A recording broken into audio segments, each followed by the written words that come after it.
Welcome to vidonko.com। আমি সঙ্গীতা, তোমাদের ম্যাথসের teacher. চলো দেখা যাক কি প্রবলেম আছে সলভ করার জন্য। দুই ব্যক্তি এ এবং বি এর মধ্যে ব্যবধান 14 কিলোমিটার এবং তারা একই সময় সাইকেলে পরস্পরের বিপরীত অভিমুখে ঘন্টায় 4 কিলোমিটার এবং 3 কিলোমিটার বেগে যাত্রা শুরু করলো। তারা কখন ও কোথায় মিলিত হবে তা লেখচিত্রের সাহায্যে নির্ণয় করো। আচ্ছা, তাহলে আমি ধরে নিলাম, ধরো এটা আমি জাস্ট একটা ডায়াগ্রাম আঁকছি। এটা হচ্ছে এ আর বি এর মধ্যে ইনিশিয়াল ডিস্টেন্স, সেটা বলছে 14 কিলোমিটার। এবারে মনে করলাম এ থেকে এক্স কিলোমিটার দূরে, ওকে, আর বি থেকে ওয়াই কিলোমিটার দূরে তারা মিলিত হবে, এই সি বিন্দুতে তারা মিলিত হবে। ঠিক আছে, তাহলে এ কত এক্স কিলোমিটার যেতে কত সময় লাগবে সেটা আগে আমরা বের করি। আচ্ছা, তারও আগে আমরা বলে নিই যে x plus y is equal to 14। A থেকে এক্স কিলোমিটার দূরে সি বিন্দুতে মিলিত হচ্ছে বি এর সাথে, আর বি হচ্ছে ওয়াই কিলোমিটার দূরে সি বিন্দুতে মিলিত হচ্ছে এ এর সাথে। তাহলে আমরা বলতে পারি x plus y is equal to 14। তো ওটা আমরা 1 নম্বর ইকুয়েশন দিলাম। ঠিক আছে, আচ্ছা এবারে দেখো এই এক্স কিলোমিটার যেতে এর কতক্ষণ সময় লাগবে। এর হচ্ছে বেগ হচ্ছে 4 কিলোমিটার প্রতি ঘন্টা। এর বেগ হচ্ছে 4 কিলোমিটার প্রতি ঘন্টা, এ যাচ্ছে ডান দিকে, আর বি এর বেগ হচ্ছে 3 কিলোমিটার প্রতি ঘন্টা, বি যাচ্ছে বাঁ দিকে। তারা পরস্পরের অভিমুখে যাত্রা শুরু করেছে। ঠিক আছে, তাহলে এর এক্স কিলোমিটার যেতে সময় লাগে হবে দূরত্ব বাই বেগ, দূরত্ব হচ্ছে এক্স আর বেগ হচ্ছে 4, তাহলে এক্স বাই 4 ঘন্টা। ঠিক আছে, বি এর ওয়াই কিলোমিটার যেতে সময় লাগবে, দূরত্ব হচ্ছে ওয়াই আর বেগ হচ্ছে 3, তাহলে ওয়াই বাই 3 ঘন্টা। ঠিক আছে, এবারে যেহেতু ওরা মিলিত হচ্ছে, তাহলে একই সময় যাত্রা শুরু করেছে এবং একটা বিন্দুতে গিয়ে মিলিত হচ্ছে যখন, তখন তার মানে তারা এই এক্স কিলোমিটার দূরত্ব এবং ওয়াই কিলোমিটার দূরত্ব একই সময় অতিক্রম করেছে।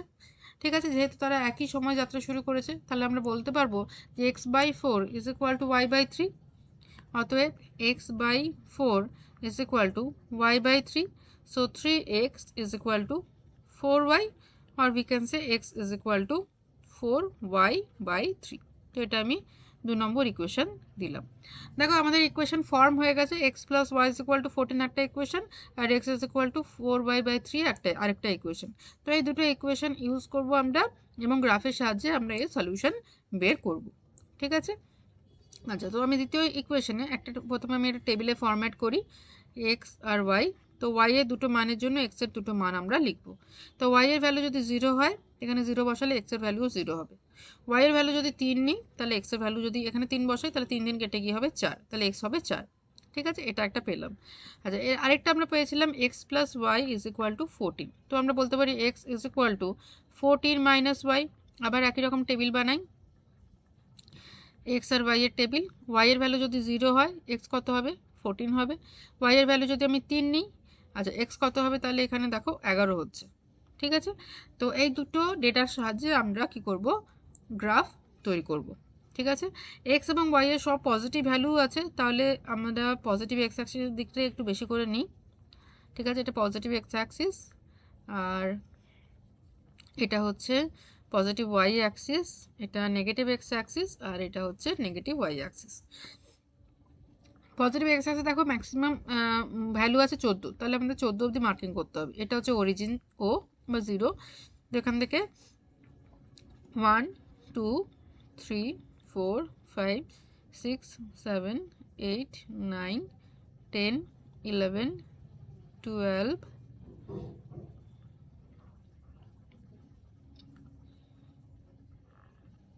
13 14 অবধি মার্কিং হলো। এটা হচ্ছে প্লাস এক্স। ওকে, 1 2 3 4 5 6 7 8 9 10 11 12 13 14। আর ওয়াই এর ম্যাক্সিমাম ভ্যালু 3 আছে, তো 1 2 3 অবধি মার্কিং হয়ে গেল, 1 2 3। আচ্ছা, প্রথমে দেখো কি আছে, আমি একটা অন্য কালার নিই। প্রথমে দেখো এক্স আছে 0, ওয়াই হচ্ছে 0, তাহলে এক্স 0 ওয়াই 0 মানে এই বিন্দুটা অরিজিন যেটা। তারপরে দেখো এক্স 4 আর ওয়াই হচ্ছে 3, তাহলে এক্স 4 হচ্ছে এখানে, ওয়াই 3 হচ্ছে এখানে। ওকে, এটা হচ্ছে x4 আর y3। ওকে, তাহলে এই দুটো যদি আমরা যোগ করে দিই তাহলে এরকম আমরা স্ট্রেট লাইন পাবো। ওকে, আচ্ছা, তা এটা এই স্ট্রেট লাইনটা তাহলে কিসের স্ট্রেট লাইন হলো? x is equal two 4y/3 এর straight line. x is equal two 4y/3 এটার স্ট্রেট লাইন। আচ্ছা, এবারে দেখো নেক্সট পরের যে টেবিলটা আছে ওটাতে চলে যাই। x14 আর y হচ্ছে 0, তো x14 হচ্ছে এখানে আর y 0, মানে এই বিন্দুটা হচ্ছে x14 আর 0। নেক্সট আছে x11 আর y হচ্ছে 3, তো x11 3 মানে এটা হচ্ছে x11 and 3 এই বিন্দুটা। ওকে, তাহলে এই দুটো আবার যোগ করে দেবো। তাহলে যোগ করলে আমরা এখানেও একটা সরল রেখা পাচ্ছি। ঠিক আছে, তো এটা তোমাদেরকে খাতা যখন করবে ভালো করে স্কেল দিয়ে করবে, তাহলে তোমাদের ঠিকঠাক আনসার আসবে। চলো, আমার একটা রাফলি আসবে আনসার। রাফলি যেহেতু আসবে তো সেই জন্য আমি একবার নর্মালভাবে ক্যালকুলেশনটা করে দেখব যে সঠিক উত্তরটা কি।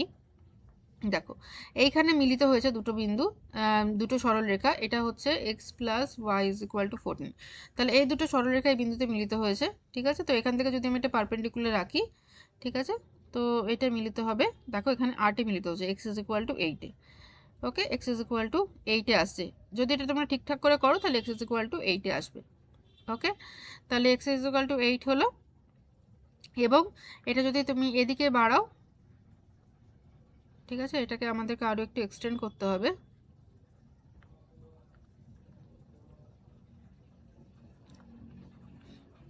ওকে,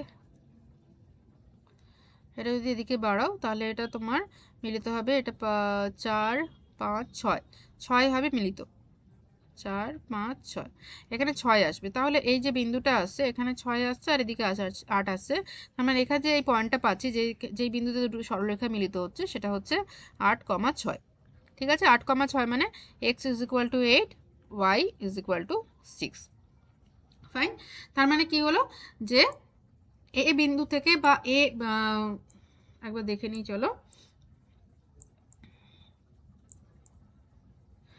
দুই ব্যক্তি এ এবং বি, তাহলে এ ব্যক্তি তার অবস্থান থেকে 8 কিলোমিটার দূরে এবং বি ব্যক্তি তার অবস্থান থেকে 6 কিলোমিটার দূরে মিলিত হবে।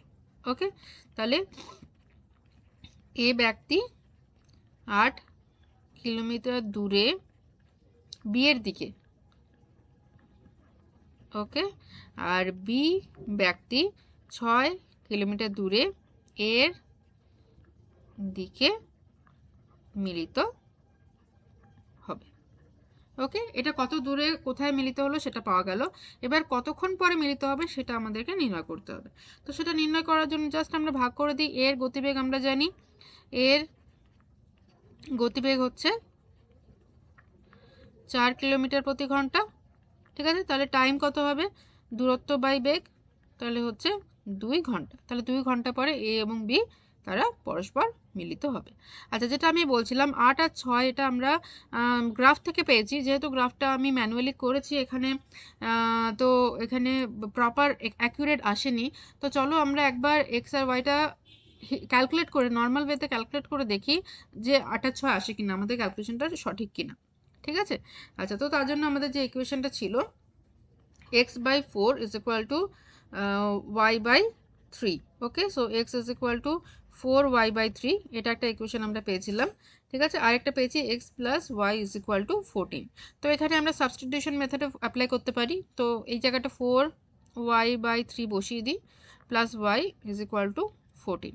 ঠিক আছে, তাহলে 4y plus 3y is equal to 42, তাহলে 7y is equal to 42, so y is equal to 6। দেখো y 6 পাচ্ছি, যেটা আমরা পেয়েছিলাম গ্রাফেও, y is equal to 6। আর তাহলে x এখান থেকে পেয়ে যাব, x is equal to হবে 4 into 6/3, so then x is equal to 8। ঠিক আছে, তাহলে x হচ্ছে 8 কিলোমিটার আর y হচ্ছে 6 কিলোমিটার। ওকে, তাহলে আমরা যেটা গ্রাফে বের করেছি তো সেটা সঠিক। Okay, thank you for watching bidanko.com। অঙ্কের আরও প্রবলেম এবং সলিউশনের জন্য আমাদের ওয়েবসাইট অবশ্যই ব্রাউজ করুন।